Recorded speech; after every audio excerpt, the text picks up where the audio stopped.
Good morning. I bid you a warm welcome on this bracing morning. My name is Randy Jefferson. I'm a member of First UU and also its Religious Services Committee. I'm standing in this morning for our minister, Reverend Brian Mason. Please know that regardless of your personal circumstance, situation, or identification, our doors, our minds, and our hearts are open to you. We are currently worshiping both in person and online. I encourage you to also subscribe to the newsletter if you don't get that. Follow us on Facebook and Instagram and all those other various ways that we can communicate with one another. I do have two announcements today. The first one is that Sally Decker would appreciate assistance taking down Christmas decorations after service today. It shouldn't take too long, especially with the help of all those of you who are able to stay. So please, let's assist Sally after services. The other announcement I wanted to make, it's in the bulletin, but I just want to emphasize that after, I think anyway, more than a year and a half, next Sunday, church school for elementary grades K through 6 will begin again in person.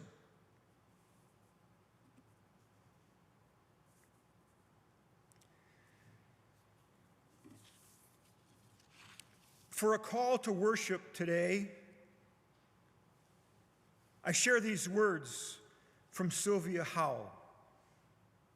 On this first Sunday of the new year, like Janus, we gather with part of us looking backward and part of us looking forward. We gather on the edge of the new year, saddened by our losses, cherishing our joys, aware of our failures, mindful of days gone by. We gather on the cusp of this new year, eager to begin anew, hopeful for what lies ahead, promising new changes, anticipating tomorrows and tomorrows. We invite you to join our celebration of life, knowing that life includes good and bad, endings and beginnings.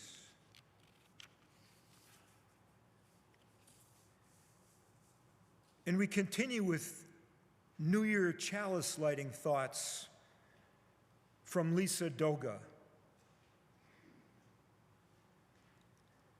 For the new year, just 2 days old, beginning today, always beginning, we light our chalice, symbol of faith, perseverance, and hope, in astonishing thanksgiving and irrepressible praise.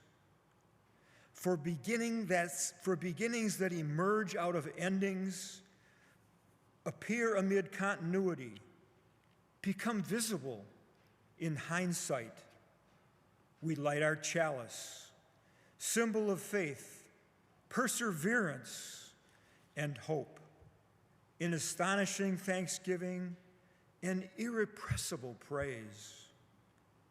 For all the times and all the ways we have begun anew, together we light our chalice, symbol of faith, perseverance, and hope, in astonishing thanksgiving and irrepressible praise.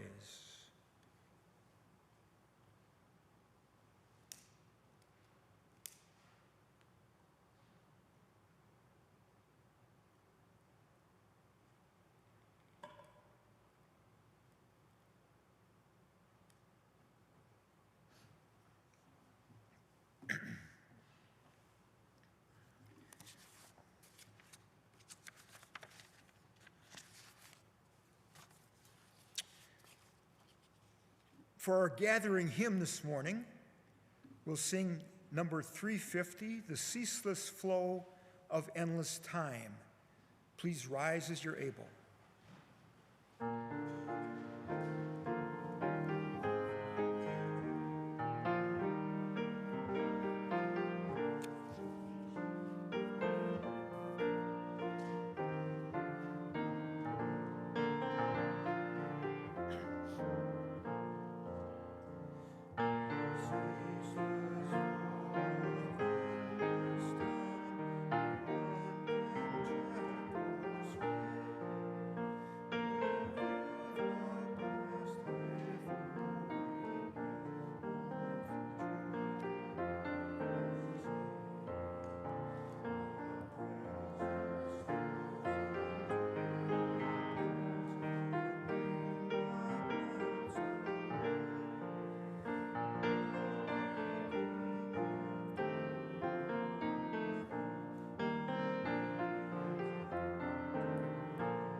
You may be seated.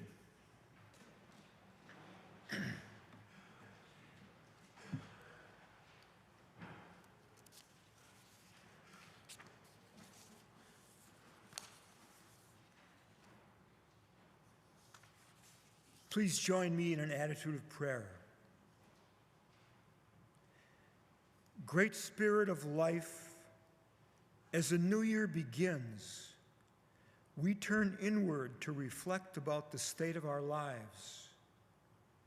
What lessons have we learned in the past year, and which new ones now call us forward?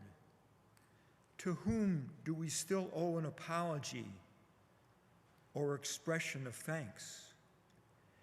And with whom must we draw fresh boundaries?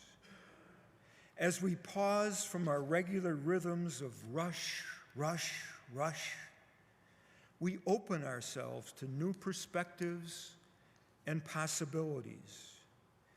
We give thanks for these moments and for the wisdom they afford us. May they help bring us together in the sacred dynamics of life so that we, as individuals and as members of this community, might reach our full potential.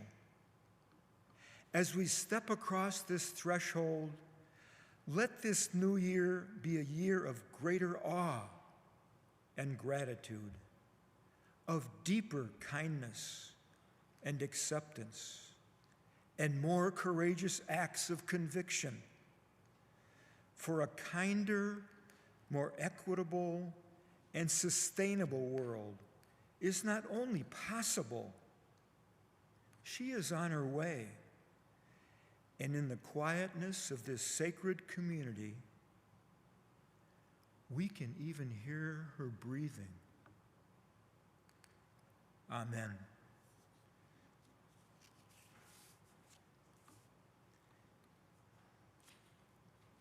Now, Jess asked me a couple days ago if I needed any assistance with a message for the ages. And I said, no, thank you. I've written a little poem.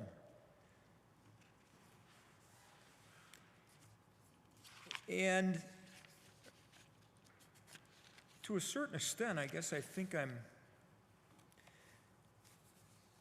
going to try to do a little channeling of that UU Theodore Geisel, or as most of us know him, Dr. Seuss. So I want to pass on my earth wishes for 2022. A new year is here. Oh, what will it bring? For dear Mother Earth, that most nurturing thing. I've given some thought to what I wish for, and I bet if you noodle, you'll think of much more. I'd stop foolish digging in Alberta's tar sands and start giving honor to all Indians' lands. Take better care of our rich, precious soil and halt wanton fracking for dirty old oil. Clean up our water above and below ground, for it is the substance to which all life is bound. Grow more native grasses and deep-rooted trees. Get rid of floating plastic clogging our seas. Curtail cutting and clearing virgin forest. We should be feathering, not fouling our nest. How about doing something else wise, protecting pollinators, bees, birds, and butterflies? Convert some green lawn to flowers wild. Don't worry if your neighbors are riled. Build and buy more electric cars. Cleaner air means better views of distant stars. Switch to efficient induction ranges. We gotta make some lifestyle changes. Is it time to purchase panels solar? It's one way to help white bear named Polar. Create more habitat for beavers, nature's toothy overachievers. Eat more greens and sprouts and beets. Cut back on any kinds of meats. Get Carrie Wilson's recipe for yummy yamburgers, the planet-friendly answer to beefy hamburgers. Write a letter, join a protest. Stop holding your climate action card so close to your vest. The list keeps growing, as you can see. We can do it, you and me. But let's not wait for 23. There's just too much we have to do, so don't delay. Let's start anew and help Mother Earth throughout 22.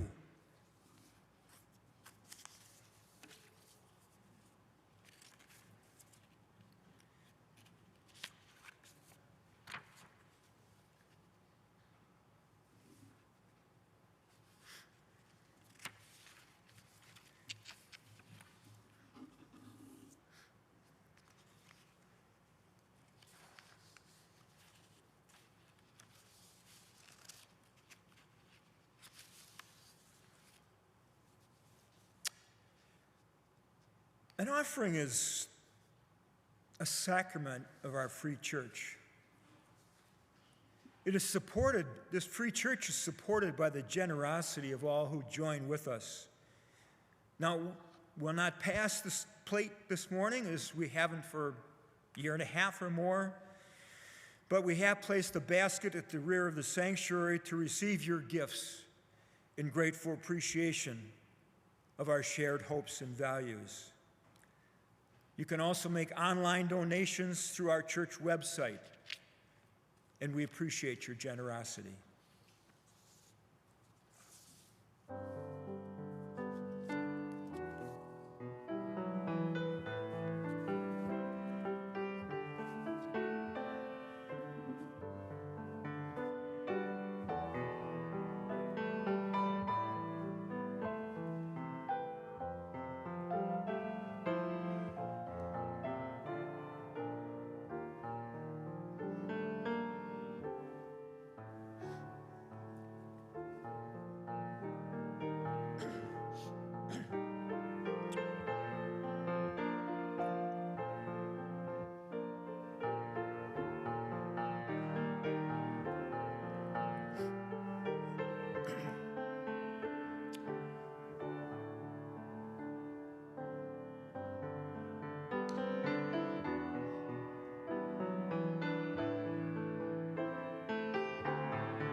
Please rise for the singing of our doxology.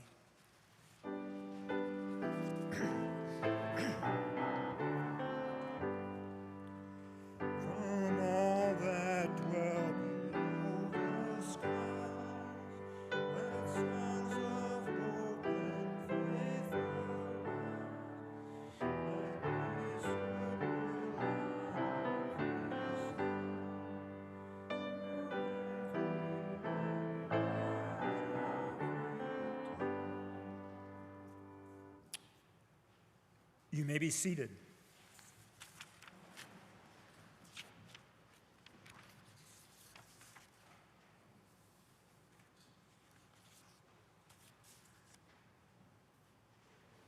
I'd like to share a meditation with you this morning that was written by Robert Walsh.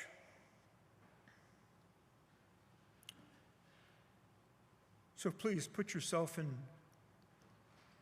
whatever frame of mind that lets you think on these words. Close your eyes if you wish. Walsh writes, I knew a man who had printed on his stationery this proverb: nothing is settled, everything matters. It established a certain ambiance for reading his letters, as if to say,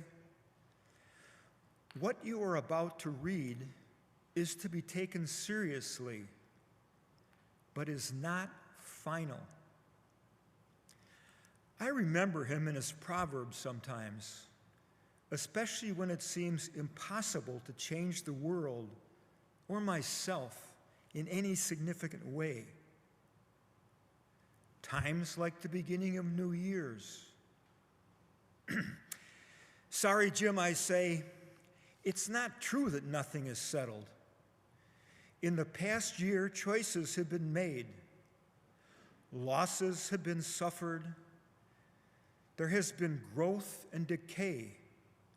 There have been commitments and betrayals. None of that can be undone.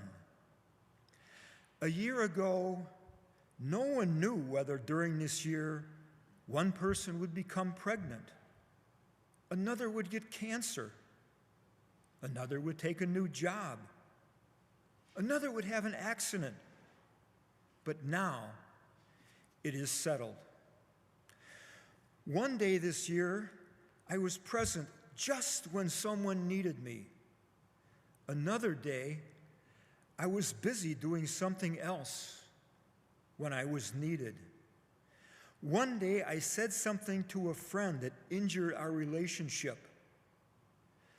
Another day, I said something that enabled a person to see life in a new way.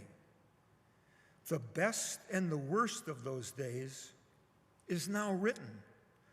All my tears of joy or sorrow cannot erase it. If I stay with my meditation long enough, the reply comes. Robbie, says Jim, you have misunderstood the proverb. It is true that you cannot escape the consequences of your actions or the chances of the world. But what is not settled is how the story turns out. What is not settled is what the meaning of your life will be.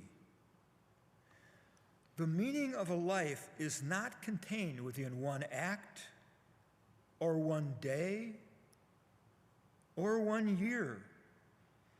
As long as you are alive, the story of your life is still being told, and the meaning is still open.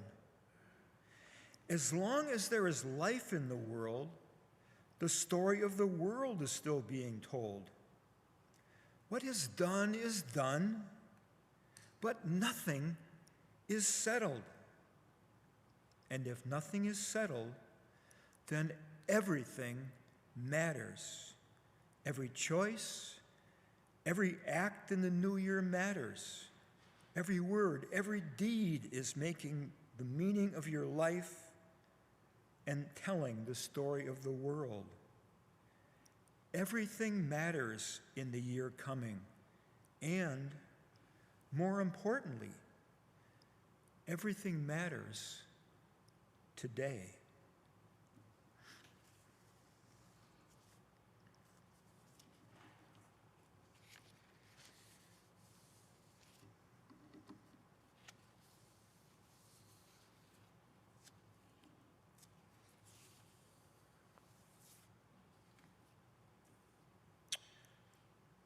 We're going to take a little shift in the service now and move from maybe a New Year focus to one that's more somatic.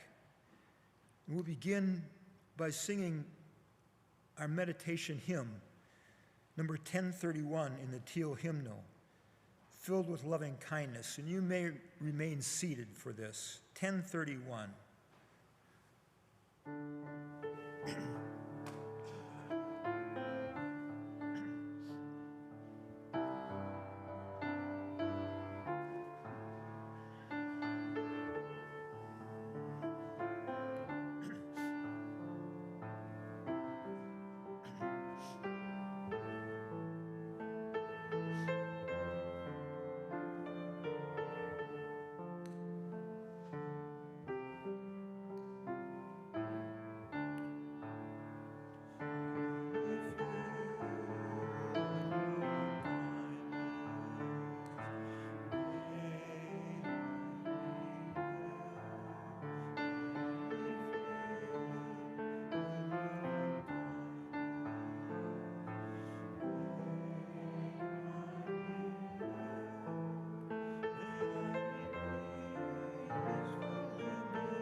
I picked selections from two separate readings this morning to share with you.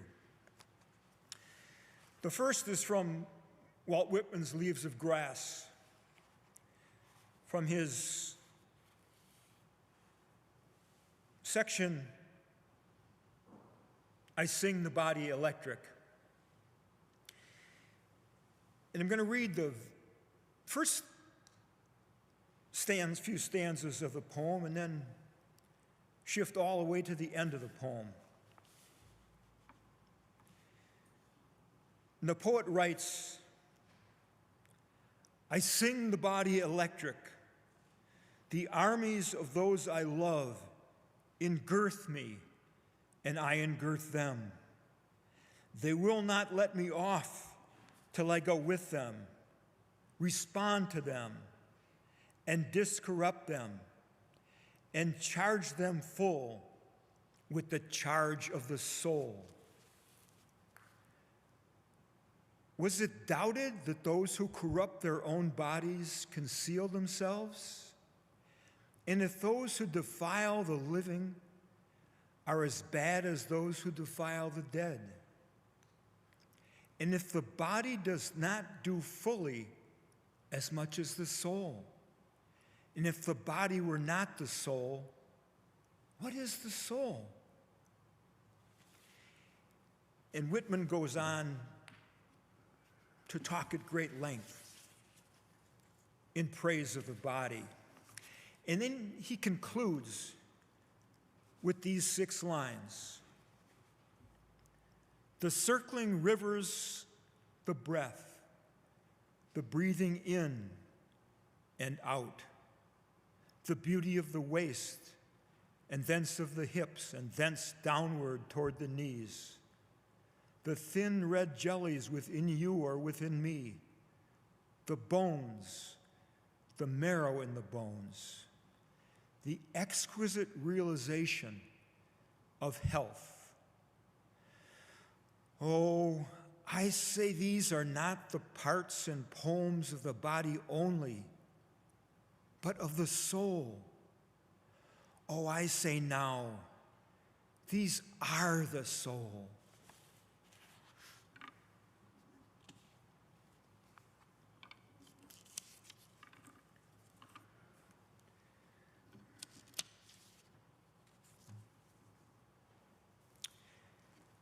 And then the second reading,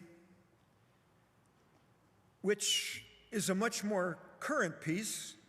I actually read it in a December 6th of this past year, not even a month ago, an issue from The New Yorker, surprise, surprise. The article is entitled Living the Life Electric, written by Jerome Groopman.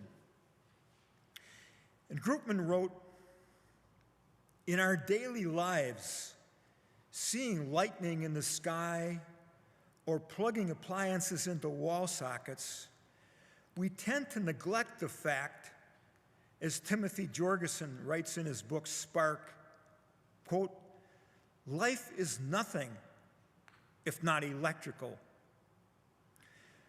end quote. Jorgensen provides a wide-ranging tour of electricity's role in biology and medicine to show us that every experience we have of ourselves, from our senses of sight, smell, and sound, to our movements and thoughts, depends on electrical impulses.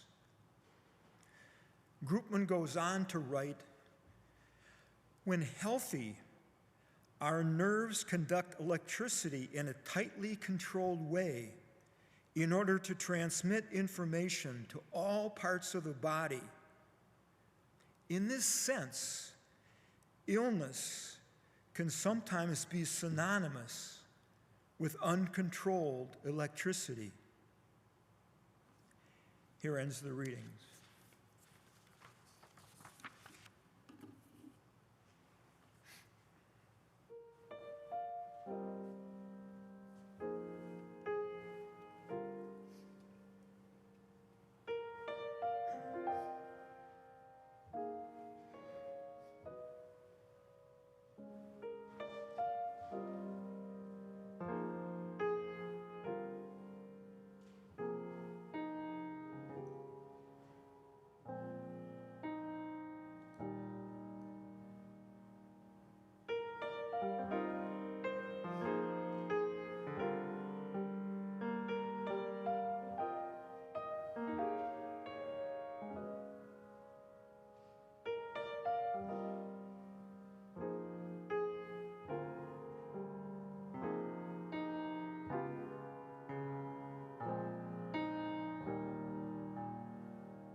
We begin our message with the backstory.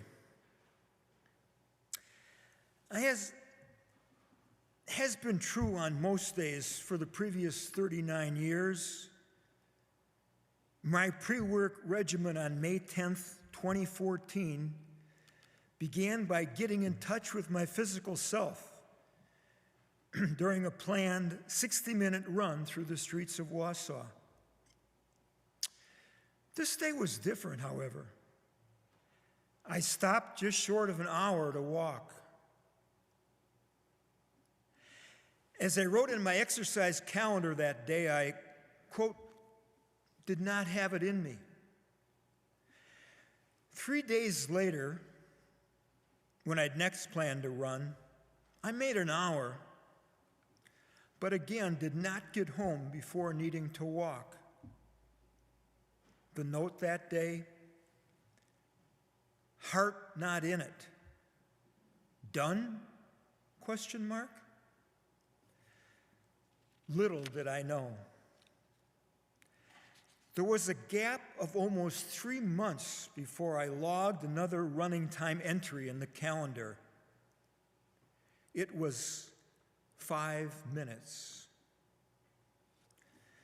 For several weeks after my May recognition that something was not right, I played the male denial game. Edema in my ankles, the unmistakable sign of fluid retention, finally brought me into my internist's office. A skilled, wise practitioner, he diagnosed the problem. A heart arrhythmia, rapid, regular atrial contractions, a flutter, lovely term. I was referred to an electrophysiologist, the cardiologist specializing in the treatment of arrhythmias. As the heart specialist explained to me, my problem was an electrical one. The circuitry within my heart was not correctly passing the electrical signals necessary for normal rhythm. The proposed solution was an ablation, literally creating a small scar within the heart by burning the spot causing the problem. I'd received an unarguable message with application to all mortals. A lifetime of living right is insufficient to ward off body malfunctions. Right living is actually part of the mortal plan. One of the necessary pre-ablation tests involved wearing a continuous tracing electrocardiogram device for 48 hours. I did it over a weekend. The Monday morning after turning it in, I was at work when called by the cardiology clinic. Mr. Jefferson, the pleasant nurse voice began, how are you feeling? Antennas up. Pretty good, I answer, but the fact that you're calling me makes me think that maybe I shouldn't be. Well, she replied, during your Holter test, you had several episodes where your heart stopped beating for 15 to 20 seconds, and there was one period where your heart rate was 18 beats per minute. Ever see that in anyone, I inquire? Not in someone who isn't in the hospital, she answered. Reassured that I was alive, really functioning normally, and knowing I was scheduled for a heart catheterization the next day, she did not press the issue.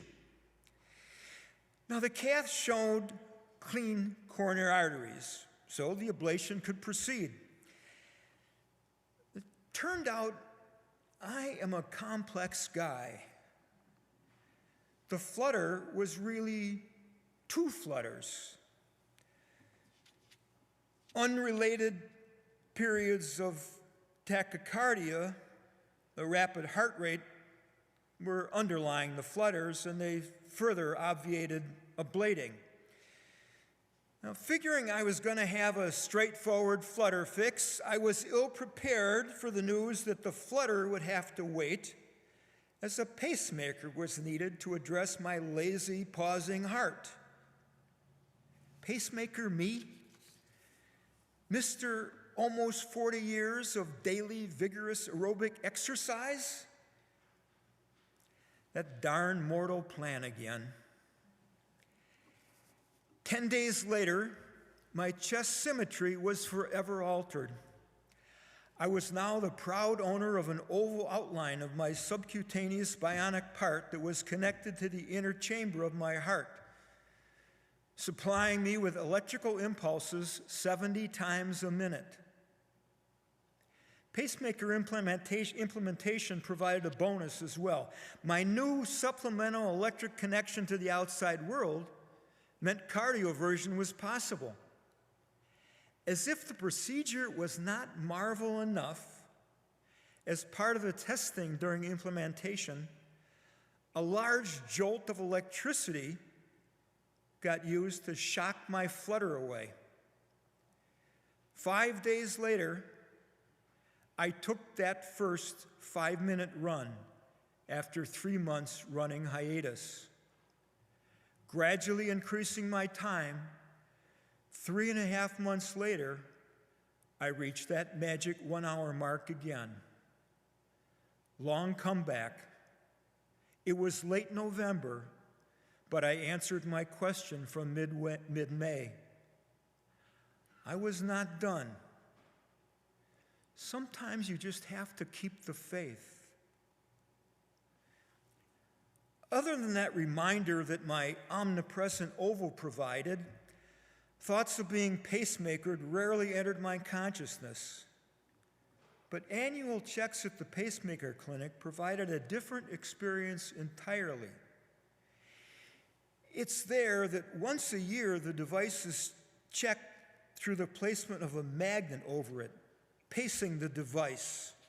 That is, changing the heart rate to both rapid, nearly tachycardic levels, and slowing it to the point where only the heart's natural rhythm, which I still had, very pokey, was occurring.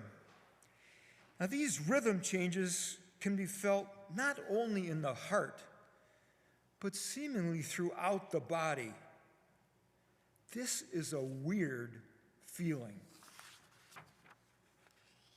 I describe it as metaphysical.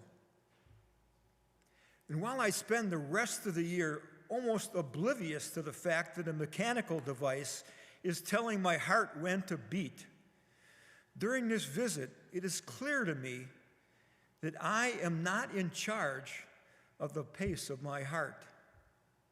For someone who's centered on being in control of his life, this is an unsettling situation.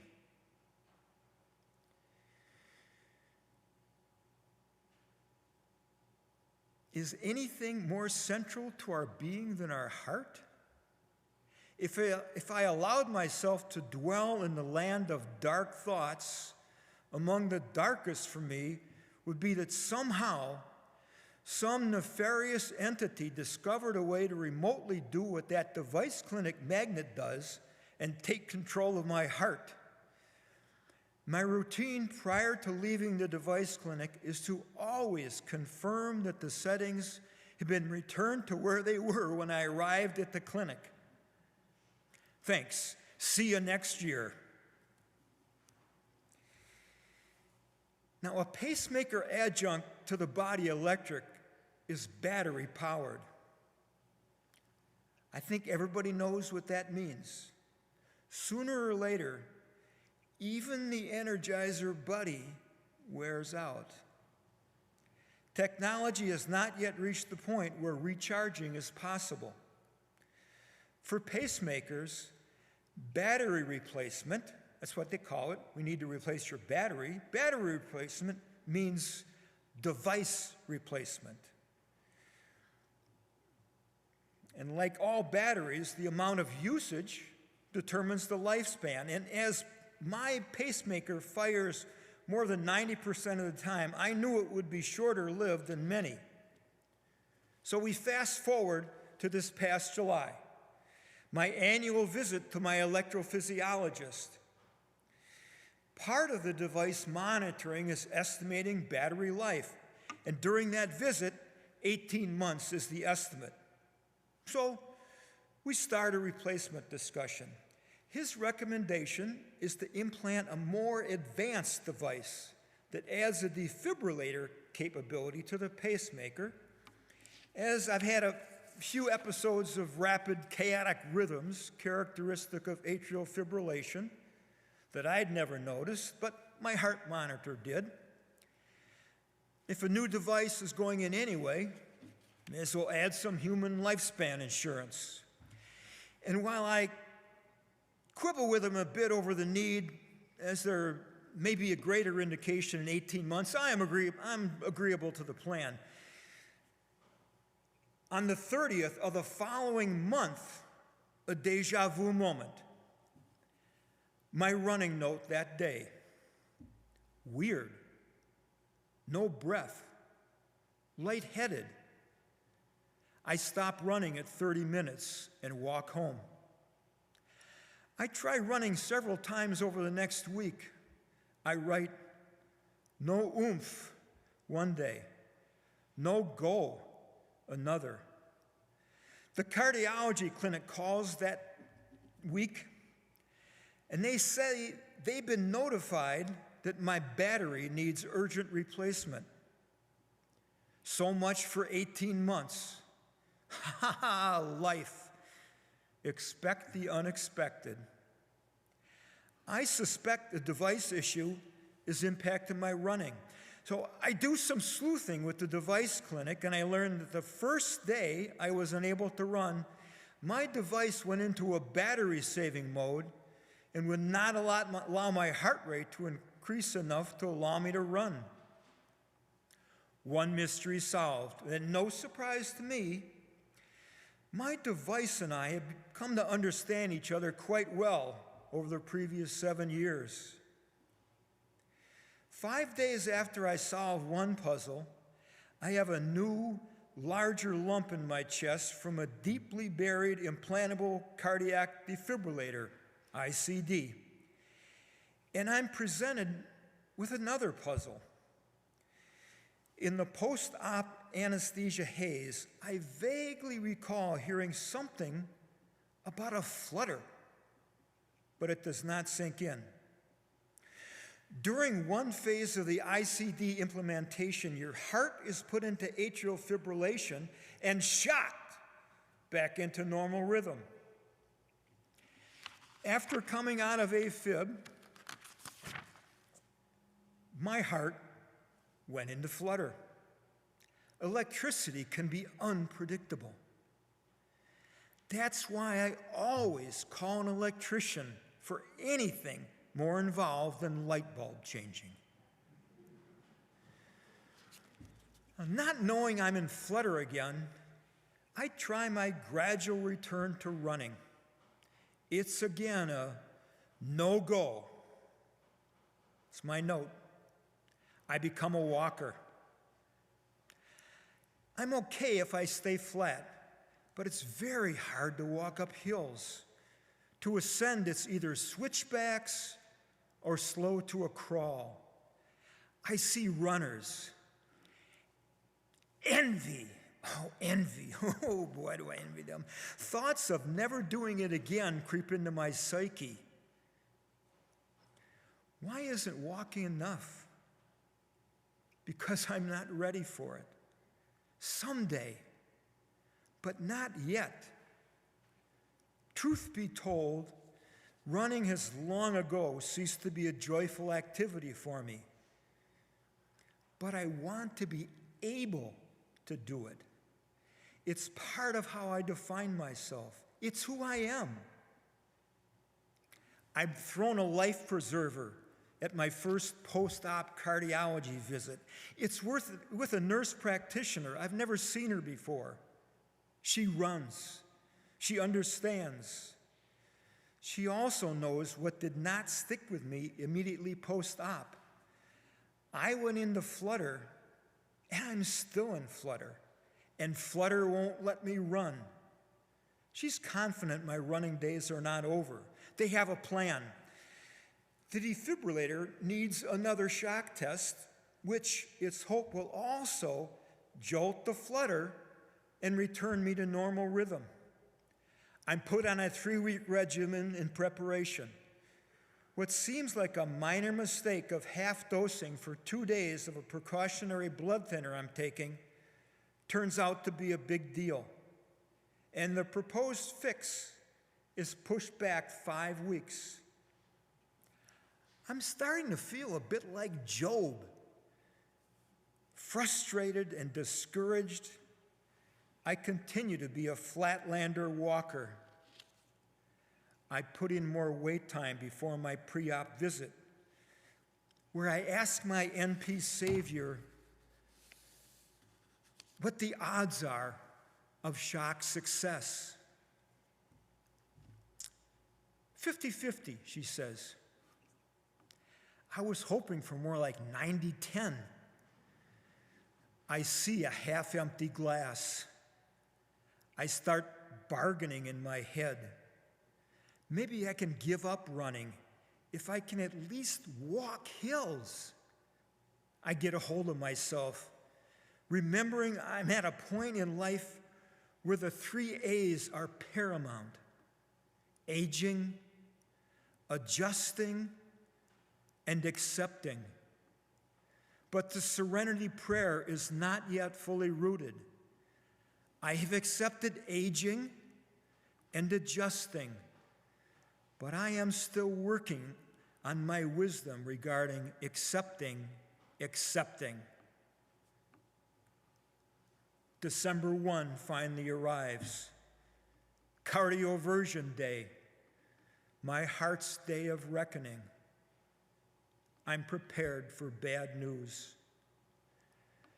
Coming out of anesthesia this time, I try to keep the fog at bay so I can clearly hear the verdict. Am I drug-addled, or did the good doctor say the flutter is gone? A bedside device clinic pacing test confirms no flutter. Hallelujah!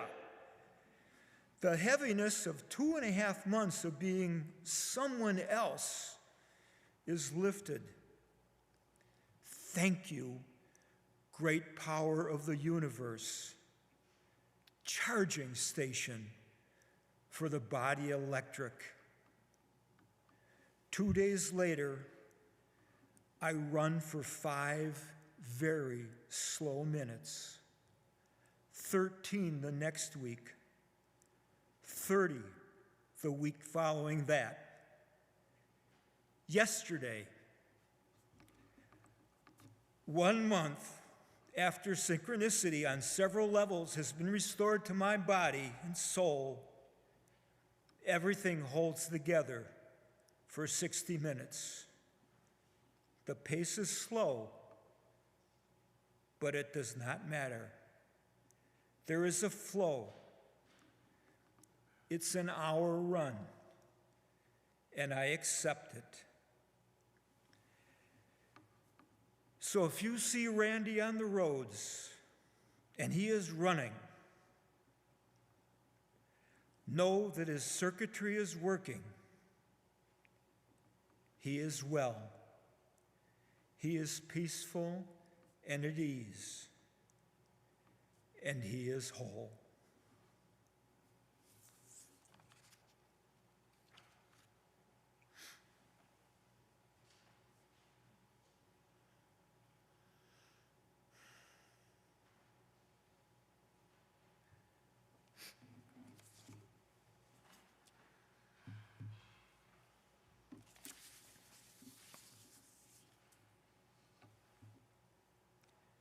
Please join me in our closing hymn, number 1.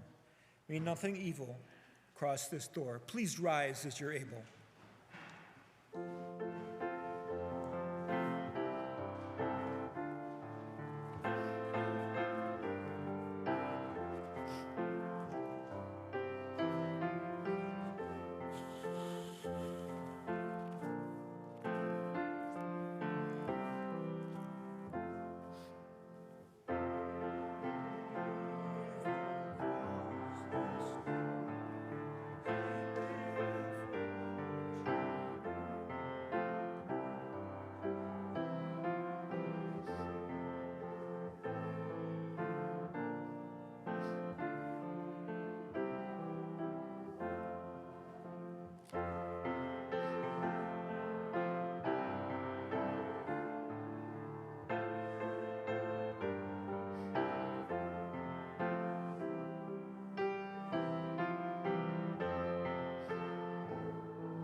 May we carry the warmth and love of this morning's gathering with us in our hearts as we depart today to begin the work of making our wishes for 2022 a reality.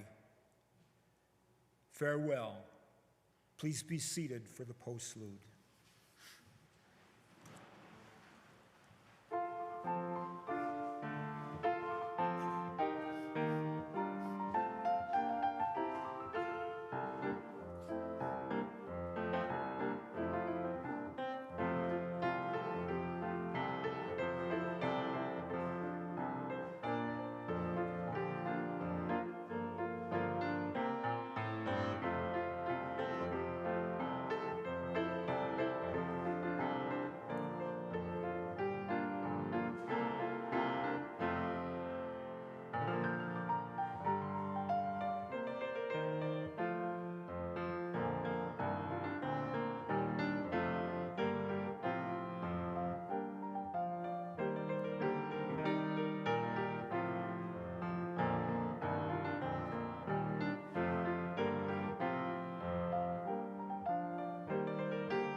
Just a quick announcement, the refugee family that we were going to be working with is already here and settled in an apartment.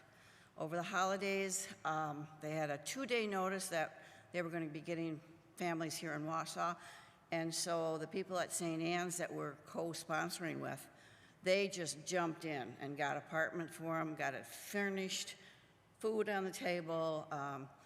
So things are, all of a sudden, we're moving very rapidly. We have a family, a mother and dad, and 2 boys. One is 8, the other is 13. They're going to start getting them registered in school on Monday. So it's amazing how everything has gone so fast. And there's another family, which is a much larger family also, but I don't have the details on that one. So if you are involved in this, please get your background checks in because we can't work with them until those background checks are done.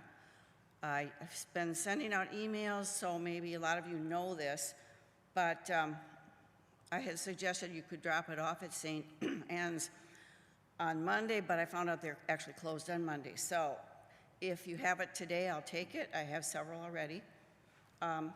Yeah, so if you have it, and we'll get those on Tuesday, so it should take about 2 days before you'll actually be able to work with the family. Thank you.